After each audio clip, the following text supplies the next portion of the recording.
6 గ్యారెంటీలు అమలైనవని చెప్తారు. కళ్యాణ లక్ష్మి తులం బంగారం ఇచ్చేసినామని చెప్తారు ఇతర రాష్ట్రాల్లో పోయి. మొత్తం అమలైపోయింది, రుణమాఫీ మొత్తం అయిపోయింది, టోటల్ చేసినామని చెప్తారు. ఇప్పుడు ఇతర రాష్ట్రాల్లో పోయి తెలంగాణలో 42% రిజర్వేషన్లు ఇచ్చేసినాం, అయిపోయింది. ఇది రోల్ మోడల్, దేశానికే ఇది ఒక రోల్ మోడల్ అని చెప్తారు. ఢిల్లీలో పవర్ పాయింట్ ప్రజెంటేషన్ ఇస్తారు, రాహుల్ గాంధీ గారు చూసి అబ్బా అమలు అయిపోయింది, తెలంగాణ మొత్తం అయిపోయింది, స్కూటీలు వచ్చేసినాయి, నిరుద్యోగ వృత్తి వచ్చేసింది, 42% కూడా రిజర్వేషన్ అమలు అయిపోయిందని. సరే, ఇతర రాష్ట్రాలను మోసం చేయొచ్చు, తెలంగాణ ప్రజలను ఎలక్షన్ కన్నా ముందు చెప్పి మాటలు చెప్పి మోసం చేయొచ్చు, కానీ మళ్ళీ మాత్రం మోసం చేయలేరు. మేము మొదటి నుంచి చెప్తా ఉన్నాం, ఈ బీసీ రిజర్వేషన్ పైన బీఆర్ఎస్ పార్టీ పూర్తి సహకరిస్తుంది. ఏకపక్షంగా పూర్తి ఏకగ్రీవంగా అసెంబ్లీలో తీర్మానం కూడా చేయడం జరిగింది. మేము కట్టుబడి ఉన్నాం, మీరు ఇస్తానన్న 42% రిజర్వేషన్ ఇవ్వండి, మీరు రమ్మంటే ఢిల్లీకి వస్తాం, ధర్నా చేయమంటే ధర్నా చేస్తాం, ప్రధానమంత్రి కలుద్దామంటే ప్రధానమంత్రి కూడా కలుద్దాం, ప్రెసిడెంట్ ఆఫ్ ఇండియాని కలుద్దాం, ఈ విషయంలో అందరం కలిసేద్దామన్నారు. కానీ ఏనాడు కూడా అసెంబ్లీ వరకు మాట్లాడిన, అంతేగాని మళ్ళీ ఏ రోజు కూడా ఎంబడి తీసుకపోలేదు, అఖిలపక్ష మీటింగ్ కూడా పెట్టలేదు. ఇంత పెద్ద ఇష్యూ ఖచ్చితంగా అఖిలపక్ష మీటింగ్ పెట్టాలి, దేశంలో అనేక పార్టీలను కలవాలి. తెలంగాణ రాష్ట్రం సాధించడంలో ఒక్క ఎంపీగా ఉండి కేసీఆర్ గారు ఇట్లా చేసిండో, దాదాపు 270-80 మంది ఎంపీలు ఉన్నటువంటి కాంగ్రెస్ పార్టీ కూటమి ఖచ్చితంగా అందరిని కలిపితే ఈజీగా అయిపోయేది. కానీ ఇచ్చే ఉద్దేశం లేదు కనుక ఎవరిని కలవలేదు, ప్రధానమంత్రిని కలవలేదు, ప్రెసిడెంట్ ఆఫ్ ఇండియాని కలవలేదు, ఏ పార్టీలను ఒప్పించలేదు, అఖిలపక్షం ఇక్కడ పెట్టలేదు, అక్కడ పెట్టలేదు. అసెంబ్లీలో తీర్మానం చేసి ప్రెసిడెంట్ ఆఫ్ ఇండియాకి పంపినరు, మల్తటి రోజు పోయి ధర్నా చేసిర్రు, కానీ ప్రధానమంత్రిని కలవలేదు. ఉట్టి ధర్నా చేసి పార్లమెంట్లో బిల్లు పాస్ అయితే రోజు 10 ధర్నాలు అవుతాయి దాని జంతర్ మంతర్ దగ్గర. మేము కూడా 100 చేసినాం. ఇవాళ పండుగ పూట కూడా ధర్నాలు ఉంటాయి ఆడ జంతర్ మంతర్ దగ్గర. జంతర్ మంతర్ దగ్గర ధర్నా చేసి పార్లమెంట్లో చర్చ జరిపేటట్లు ఉంటే ఈ దేశం ఎప్పుడో ముందుకు పోతుండే, ఇంకా ఆర్థికంగా ఇంకా ముందుకు పోతుండే. ఎలాంటి ప్రయత్నం చేయకుండా బీసీ కమిషన్ వేసి, కాదు డెడికేటెడ్ కమిషన్ అంటే మళ్ళీ వేసి, పార్లమెంట్కి పంపిందాన్ని, ప్రెసిడెంట్ ఆఫ్ ఇండియాని పంపిందాన్ని మళ్ళీ అసెంబ్లీ ప్రొవోక్ చేసి ఆర్డినెన్స్ అన్నారు. ఆర్డినెన్స్ లేదు, ఏం లేదు, మళ్ళా అసెంబ్లీలో పెట్టి చట్టాలు తీసుకొచ్చిండ్రు. ఇలా 2 చట్టాలు తీసుకొచ్చారు. ఒకటి విద్యా ఉద్యోగాలు, 2 స్థానిక సంస్థల రిజర్వేషన్. మేము ఒకటే అడుగుతా ఉన్నాం, కామారెడ్డి డిక్లరేషన్ అంటే 2, 3 కాదు, 100 ఉన్నాయి.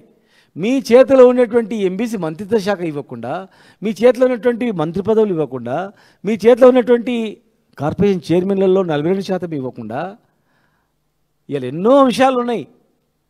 బీసీలకు చేసినటువంటి 3 లక్షల గొర్రెలకు డబ్బులు ఇవ్వకుండా, చేప పిల్లలకు 100 కోట్లు ఇస్తామన్నారు, బీసీ ఏ గ్రూప్లో చేస్తామన్నారు, ముద్రాజు అనేక అంశాలను పక్కకు పెట్టి, ఎంబీసీ మంత్రిత్వ శాఖ మీ చేతులను పక్కకు పెట్టి, ఇలా 2 కీలకమైనటువంటివి మీరు బిల్లులు పాస్ చేశారు. సరే, మీరు ఆ 2 ప్రధానమే అనుకుందాం, మేము కూడా ఓకే. కనీసం దానిలోనే ఉందా చిత్తశుద్ధి? ఇలా రిక్రూట్మెంట్ అవుతున్నాయి, మరి ఏ దానిలో నీకు 42% ఇచ్చిండ్రు? ఇలా ఎడ్యుకేషన్లో ఎంసెట్ కావచ్చు, రకరకాలుగా యూనివర్సిటీలు కావచ్చు, మరి ఏ దానిలో 42% రిజర్వేషన్ అమలు అవుతూ ఉంది? ఇలా ఎలక్షన్ల గురించి మాత్రమే తప్పని పరిస్థితి వచ్చినప్పుడు ఇవాళ మీరు నిన్న మొన్న దండమని జీవో ఇష్యూ చేసిండ్రు. మరి ఇదే జీవో 22 నెలలు అవుతుంది కదా, మీరు 6 నెలలు అమలు చేస్తామన్నారు కదా, ఇదే జీవో 6 నెలలు అమలు చేయడానికి జీవో ఎందుకు ఇవ్వలేదు?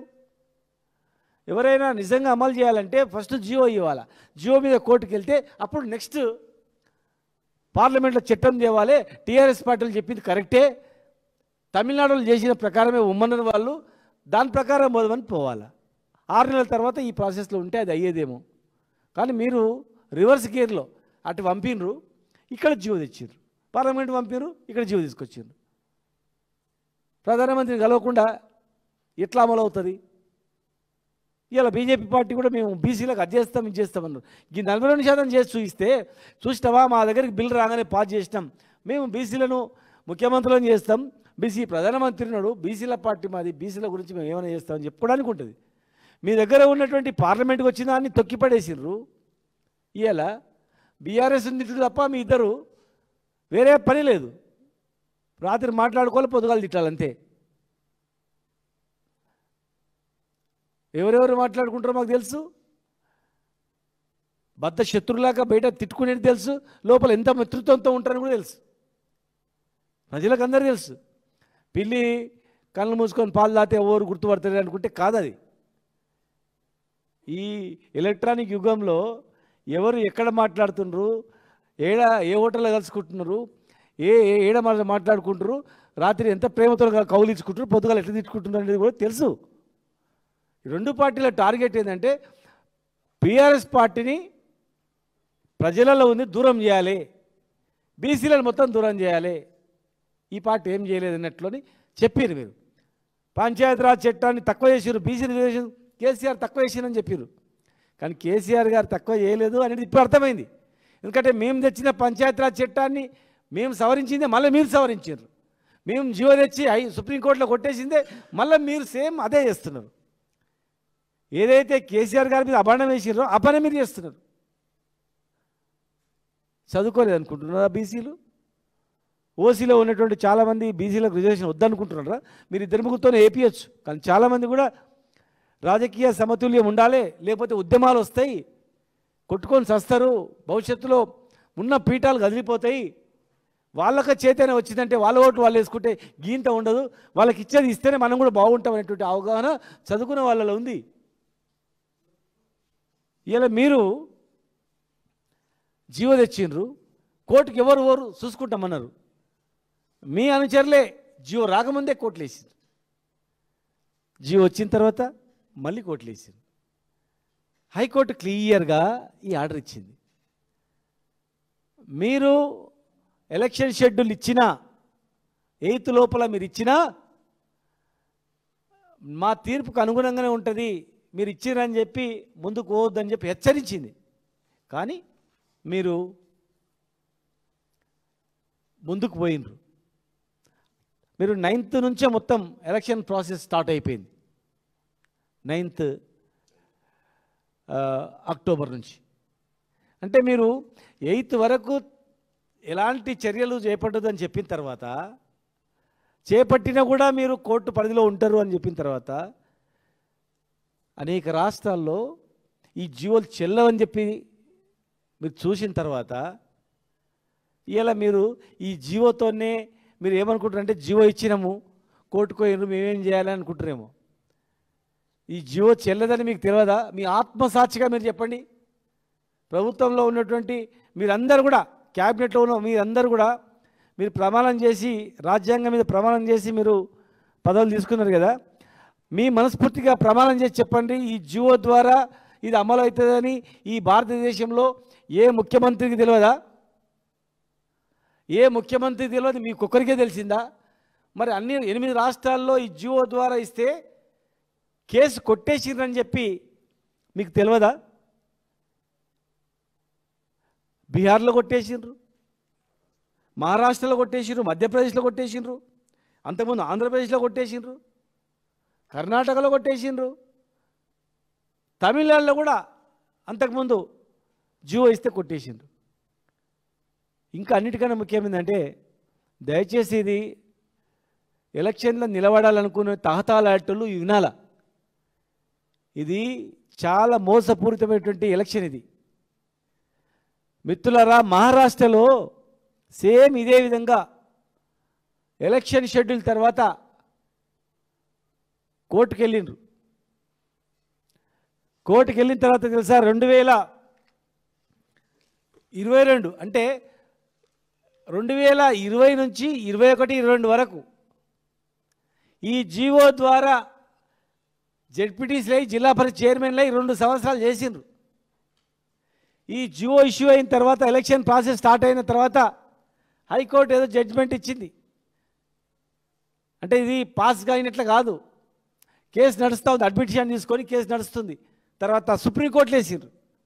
సుప్రీంకోర్టు క్లారిటీగా ఇచ్చింది, ఇది చెల్లదు, ఇమ్మీడియట్గా మీరు దిగిపోవాల్సిందే, డీమ్ టు రిమూవల్ అని చెప్పి ఇమ్మీడియట్గా రిమూవల్ చేసింది.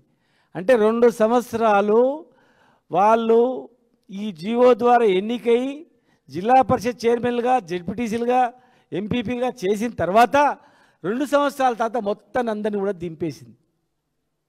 అంటే దింపేసిన తర్వాత వాళ్ళ జీతభత్యాలు కూడా వాపసు తీసుకుంటారు, రికవర్ చేస్తారు. ఇలా కష్టపడి భూమి అమ్ముకొని బంగారం అమ్ముకొని ఎలక్షన్లో పోయి ఎలక్షన్లో నిలబడి గెలిచింది. ఒకవేళ మీరు ఏ ధైర్యంతో ముందుకు పోయినా, అరే కోర్టులు వేసిండ్రు, కోర్టులో రేపు ఏం జరుగుతుందో పెండింగ్ అట్లే ఉంటే ఎలక్షన్ చేద్దాం, ఎలక్షన్ చేసిన తర్వాత బీహార్ ఎన్నికల్లో ఇచ్చేసిన 47% చెప్దామని అనుకుంటుండొచ్చు. కానీ మహారాష్ట్ర మాదిరిగా సుప్రీంకోర్టులో వాళ్ళు కేసు వేసి మరి గెలిచిన 2 నెలలకో 3 నెలలకో 4 నెలలకో ఇది చెల్లదని చెప్పి వీళ్ళందరినీ వెనుకకు పంపిస్తే మరి ఎవని పైసలు వా, ఎవరు సొమ్మువా?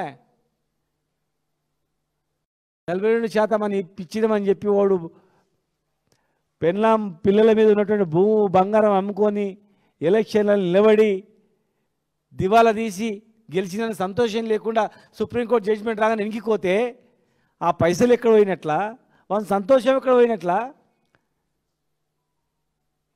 మరి ఏమైపోవాలి? చివరికి నష్టపోయేది ఎవరు? ఆలోచన చేయండి మీరు.